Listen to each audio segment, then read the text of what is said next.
Two readings before the sermon. The first is Blue Christmas, This Too Belongs by Carrie Kopnick. The sound of rain, not cheerful songs. A quiet rocking chair, not traditions of the season.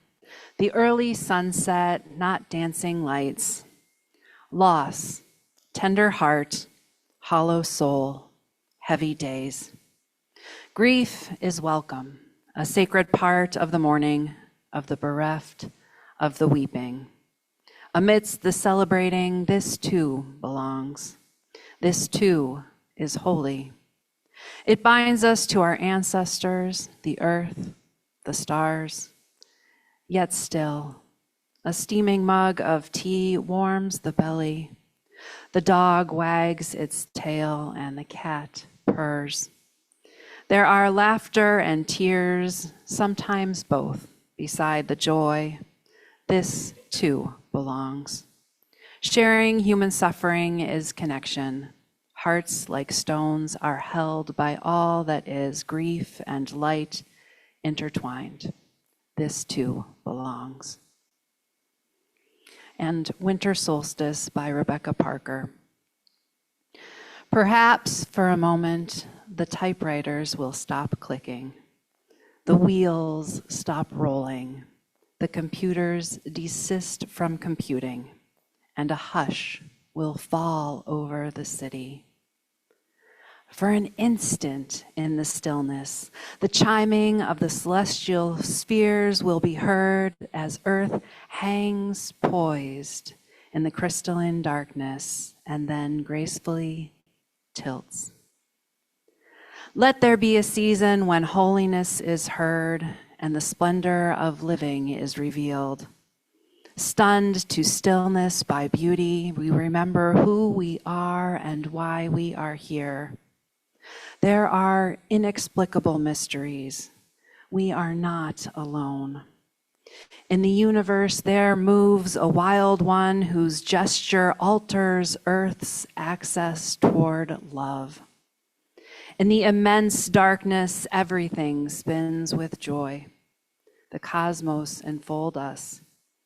We are caught in a web of stars, cradled in a swaying embrace, rocked by the holy night, babes of the universe.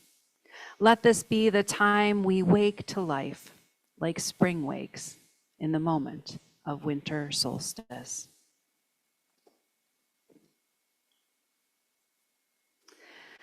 As a child, usually when the weather was cold and the light was less, I would sometimes make these blanket forts on the floor in my room. This mostly happened only during times of distress or when I felt a need to be surrounded by great comfort. I would grab my blankets and comforters and make a kind of pile with them and burrow inside. After the first time when I quickly learned that it got too hot, I learned to make a small hole out of one end where my head was to keep the air moving and allow some cooler air to enter. Often then I would sleep or just snuggle into the warmth and disconnection from the rest of the world. It's been a long time since the last time I did this, and I'm sure that my back appreciates that. But the instinct to hide away from the world, snuggled in a safe and comfy place, is one that I still have, especially in the winter when the light is less. Maybe like me, you've just been feeling a deep need to rest, to nap, to sleep more than usual, or just disconnect from the outside world, which lately seems very scary. With 2 nights ago being the longest night of the year, the winter solstice, I expect at least some of us might be feeling such a longing, even amidst all the holiday things going on, or maybe because of all of the holiday things going on. Sometimes we just need to rest, our bodies, our hearts, our minds, our spirits, or maybe all of them. Our broken hearts bring a lethargy that cannot be glossed over. As war continues to devastate the world, as the climate crisis worsens, as our political climate becomes increasingly hostile, For those of us who are sensitive to distractions, overwhelmed by the news and social media, affected by the lessening of the light, it helps to take some time and let go. Set the chaos aside. Forget the tragedy of the world for just a moment or for as long as you need. I promise it will still all be there when you're ready to engage with it again. And just breathe. I'm not sure when the first time was that I started to appreciate the enveloping comfort of the nighttime.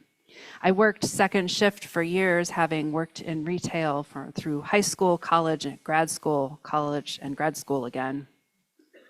I didn't always care for it much then, although the evenings and night times had their own rhythms to appreciate. But also then, before my hypothyroidism started, I would come home from work at midnight, and I would go running for an hour before bed. As someone raised and encultured as female, I was more than aware of the risks that could come with this, so I did my best to take care. But there's a quiet and a peace in the world at the nighttime that tugged at me to be present when most people sleep, even in that college town, even just down the street from the university.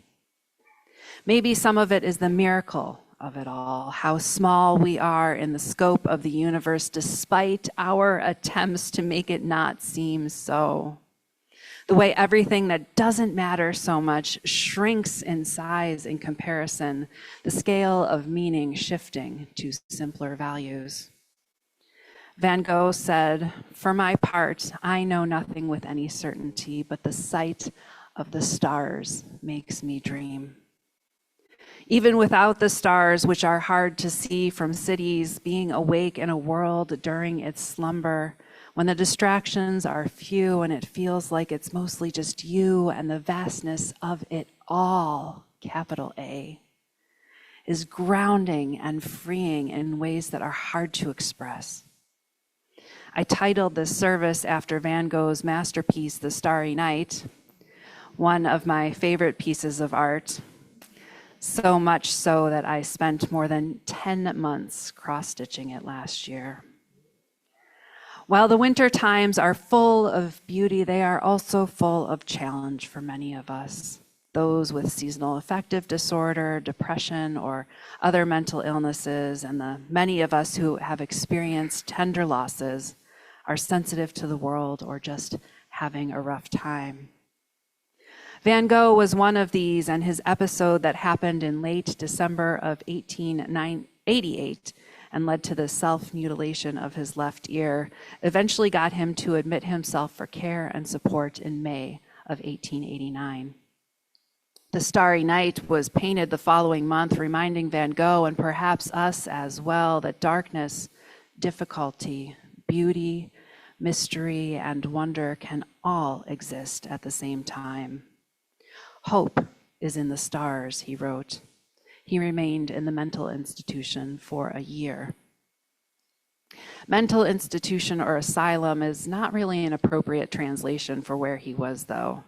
St. Paul de Mausolée had been a monastery before becoming an institution, and it catered to the wealthy. It has been described as a spa, but I would say it was more like a retreat center, which is a more accurate depiction of the place for France in that era. When Van Gogh was there, fewer than half the rooms were occupied, and so he had his own studio separate from his room. Treatment there undoubtedly included abundant time for rest and creativity, and he used that time to heal. Van Gogh produced 143 oil paintings and more than 100 drawings during his stay there. Rest and retreat are good for us in ways that our capitalist society doesn't allow for us to know. The amount of activities that happen in December are mostly for celebration, as a way to gather with loved ones and give thanks. But they are also often a way to serve to fend off the darkness and the inward journeying that accompanies it this time of year. We keep busy, we keep distracted sometimes as a way to avoid being confronted with ourselves. Our ancestors would gather in the dark to sit by a fire, whether sharing stories or songs or staring mindlessly at the ways that the flames jump and dance. They were doing more inner work than we might experience at a holiday party with hors d'oeuvres, bustling about hopping from place to place or watching TV. To be clear, these are all wonderful uses of time. They just have different purposes. Winters historically have been a time for social, especially family, bonding. I want to take a moment to acknowledge the ways the words dark and darkness have been used to oppress, marginalize, and terrorize Black, Indigenous, and other people of color, people of the global majority, in the US and other Euro-American nations and colonists. The equation of dark and darkness with evil deepened racism and was used to justify slavery and continues to be a part of the narrative that slaughters our Black and brown siblings and neighbors today. It is in part for this reason that I was recently drawn to a book by English author Catherine May titled Wintering: The Power of Rest and Retreat in Difficult Times. As is often the case, changing our language shifts our understanding and often brings us into alignment with what we're trying to express, that we're turning inward by design or instinct, just the way the seasons ask of us. It gives us the chance to destigmatize the abundance or absence of light and allows us to honor what we're experiencing. Our social expectations are for us to be happy and positive, and if we aren't feeling this way, the marketing is that there is something wrong with us.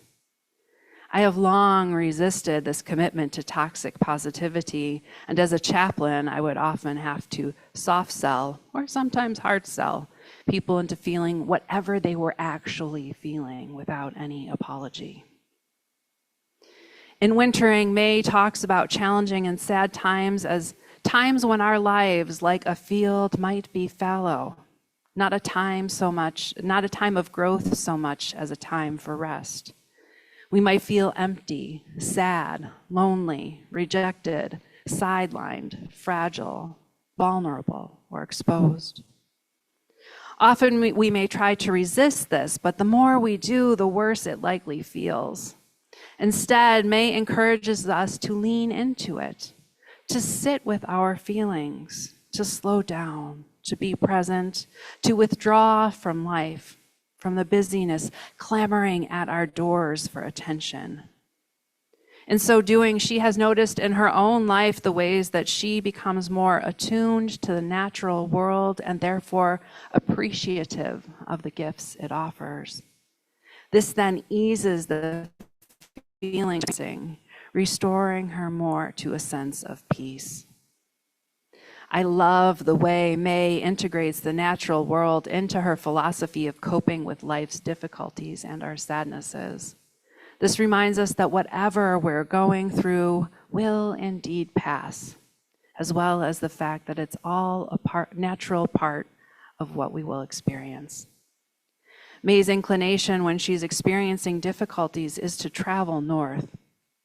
Living in England, she has traveled at times to Norway and Iceland, among other places. In the cold, she says, things become clearer. So clear, she's spent time talking about growing into a practice of swimming in frigid water and its benefits, which makes me cold just thinking about it. Winter often catches us when we aren't ready. For May, the winter that preceded her book included her husband's appendix rupturing while he was waiting for surgery, her abdominal pain eventually leading to a Crohn's disease diagnosis, and to complete their family trifecta, her young son refusing to go to school. There's no way to prepare ourselves for these things, and no reason to. Of all the possibilities of things we might experience, we certainly can't plan for them all. Life happens. The particulars are unpredictable, but we can know that winter will come at some point. Nature prepares for the transitions of seasonal cycles, and although we cannot predict ours with the regularity or possible transitioning, we can do two things: learn from past experiences about what works for us, and welcome the winter in as a time to get to know and care for ourselves better. These periods can be deeply painful for us, and I don't want to discount that fact. But we can remind ourselves that it's a season, like winter, and that it will not last. Winter is not the death of the life cycle, May writes, but its crucible. She adds, it's a time for reflection and recuperation, for slow replenishment, for putting your house in order. We do often think of winter as a death in nature. The leaves fall, the birds migrate, the grass dies. There are indicators that life has changed into something else all around. But the something else is more hibernation than death, more resting than completely withering away. Things are happening, but we have to know where to look to see them. They're happening more slowly now, less obviously. An important lesson to remember is that nature teaches us that nothing grows all year round, or at least doesn't grow at the same pace. It comes in spurts and shifts. May writes, even as the leaves are falling, the buds of next year's crops are already in place, waiting to erupt again in spring. Most trees produce their buds in high summer, and the autumn leaf fall reveals them, neat and expected, protected from the cold by thick scales. We rarely notice them because we think we're seeing the skeleton of a tree, a dead thing, until the sun returns. But look closely, and every single tree is in bud. Whatever we might think of wintering, we can be reminded that our mere survival, not always a simple feat, is a sign of victory, and that we are doing the most vital work we can do. And by framing the experience of wintering, we can talk about it in a way that encapsulates the whole experience rather than just one element of it, that light versus darkness. We can talk about feeling left out in the cold, about being lonely in the wilderness, about being barren or fallow in times of excitement or joy, and about our sadnesses. May shares from her family's experience of wintering together. We traveled through the dark moments together. I won't pretend it was fun, but it was necessary all the same. We raged and grieved together. We were overcome with fear. We worried and slept it off and didn't sleep and let our timetables turn upside down. We didn't so much as retreat from the world as let it recede from us. We howled out in pain to our friends and family and were surprised that so many rushed in to assist us, sometimes with practical support, but sometimes just by sharing stories of their own. It helped. We felt broken into pieces, but at the same time, never so loved. Whether in your wintering you feel held by those you love or by the vastness of the universe, may you find those moments when you feel least lovable, that there is yet a love holding you.